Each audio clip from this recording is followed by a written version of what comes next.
ஏமா என்னமா இது இட்லி தோசை பூரின்னு சட்னி எங்க பண்ணுவோம்டா. ஏமா ஒன்னொன்னுக்கும் தனியா பண்ணுவீங்களா? மூணுத்துக்கும் சேர்த்து ஒரே சட்னி. வா. இது ஒரு யூனிவர்சல் சட்னினே சொல்லலாங்க. அந்த அளவுக்கு இட்லி தோசை பூரி பொங்கல் சப்பாத்தி எல்லாத்துக்கூடயும் செமையா செட் ஆகும்.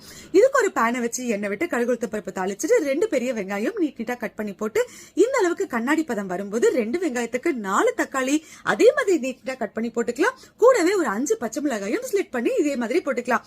இது நல்லா வதங்கி இப்படி மெத்துன்னு வரும்போது தேவையான அளவுக்கு உப்பு, ஒரு 1/2 ஸ்பூன் கரம் மசாலா, ஒரு பிஞ்ச் மஞ்சத்தூள் இதையும் சேர்த்து நல்லா வதக்கிப்போம். இது வதங்குற கேப்ல 2 கைப்பிடி அளவுக்கு பொட்டுக்கடலை உடைச்சு கடலை நீங்க என்ன சொல்வீங்களோ அதை எடுத்துக்கோங்க. மிக்ஸி ஜார்ல போட்டு நல்ல பவுடரா அரைச்சி எடுத்துக்கிட்டு தண்ணில கலக்கி வடிகட்டி இப்படி கட்டி இல்லாம இதுல ஊத்திக்கலாம். இப்பதான் மேட்ரே. தேவையான அளவுக்கு நல்லா தாராளமா தண்ணி ஊத்திக்கோங்க. ஏன்னா உடைச்ச கடலை வேக வேக நல்லா கெட்டிப்படும், குழம்பும் ரொம்ப கெட்டி ஆயிடும். அதனால நல்லா தண்ணி ஊத்தி கொதிக்க விடுங்க. இது நல்லா கொதிச்சு வரும்போது கொத்தமல்லி கருவேப்பிலைய தூவி இறக்கி வச்சா சும்மா கம டேஸ்டியான யூனிவர்சல் சட்னி ரெடி.